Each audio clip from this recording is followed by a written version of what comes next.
मैंने आज तक कभी किसी बिहारी को ना ईबीसी समझा, ना ओबीसी समझा, ना दलित समझा, ना माँ दलित समझा, ना अगड़ा समझा, ना पिछड़ा समझा, ना हिंदू समझा, ना मुस्लिम समझा।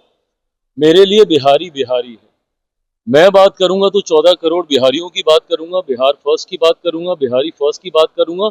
और यही सोच ने बिहार को बर्बाद किया। आज आप अपने आप को, आप 21वीं सदी का आप बोलते हैं और ये आप सोच रखते हैं कि भैया किसको हम किस जाति में हम बांट के देखें और कौन किस जाति का वोट बैंक बनना चाहता है और कौन किस जाति को अपना वोट बैंक बनाना चाहता है।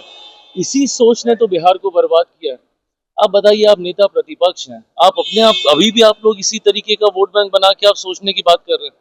पर ये लोग तो सोचेंगे ही ना, जो एमवाई को तमगे की तरह सीने पे चला टांग के चलते हैं। क्या है एमवाई? यही सब तो है, जातीयता सांप्रदायिकता में बिहार बिहारियों को बांटना। भाई हम भी एमवाई की बात करते हैं, बट हमारे एमवाई में महिला है जो कि देश दुनिया की आधी आबादी है।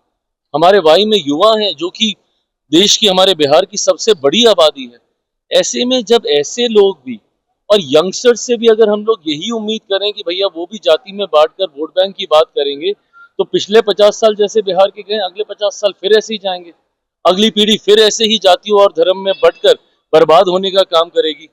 कम से कम युवाओं को इस तरीके से जाति में बिहारियों को बांटकर बात करने की सोच नहीं रखनी चाहिए। एक बड़ा सवाल तेजस्वी ने उठाया आंकड़ों के साथ, 1 लाख बजट का पैसा है और 7 लाख करोड़ की योजना का उद्घाटन प्रधानमंत्री और नीतीश कुमार ने कर दिया।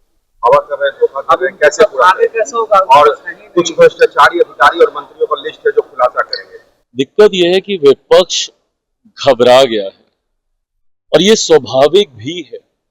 जिस तरीके से एक के बाद एक के बाद एक के बाद एक केंद्र सरकार और राज्य सरकार, मेरे प्रधानमंत्री आदरणीय नरेंद्र मोदी जी और बिहार के मुख्यमंत्री नीतीश कुमार जी ने मिलकर न सिर्फ योजनाओं की घोषणा करने का काम किया है, उनको धरातल पर भी उतारने का कार्य किया। मुझे खुशी इस बात की कि मेरे प्रधानमंत्री ने सिर्फ शिलान्यास नहीं किया, उन्होंने उद्घाटन भी किए हैं और कई ऐसी जन कल्याण की योजना जिसको लागू करने का काम किया, जो विपक्ष सपने दिखाता रहा था बिहार को कि हम आएंगे तो हम ऐसा करेंगे, हम आएंगे तो हम ऐसा करेंगे। अरे प्रभु, दिए तो थे आपको 15 साल। इतनी ही चिंता और इतने ही विजनरी आप थे और आपका परिवार था, तो क्यों नहीं आपने उस वक्त इन योजनाओं को अपने धरातल पर उतार दिया था। ऐसे में आज जब उन योजनाओं की न सिर्फ घोषणा की गई है बल्कि उसको अमल में भी ला दिया गया है। महिलाओं के लिए आपकी सोच तो भैया सिर्फ सीमित इतनी थी कि आप उम्र भर आप उनको अपने ऊपर डिपेंडेंट रखते, हर महीने आप उनको एक किस्त देते रहते, हर महीने आप एक किस्त देते रहते। यही आपकी सोच थी ना। इसी सोच को आप बोल रहे थे कि भैया कॉपी कर रहे हैं, कॉपी कर रहे हैं। क्या कॉपी किया?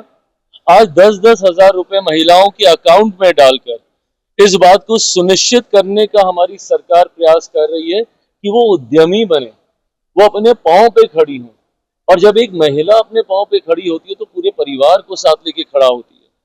तो ऐसे में जिन महिलाओं के अकाउंट में गए हैं 10,000 रुपए, वो इसलिए नहीं गए कि भैया आज दिए हैं फिर तुमको दे देंगे, फिर तुमको दे देंगे। नहीं, आप एक प्रोजेक्ट तैयार कीजिए। आप जिस भी व्यवसाय में आप जाना चाहती हैं, आप उसके लिए आप कार्य कीजिए, इनिशियल रिपोर्ट सबमिट कीजिए और उसके बाद 2 लाख रुपए की और राशि आपको दी जाएगी ताकि आप उसको पूरी तरीके से आप स्थापित कर सकें।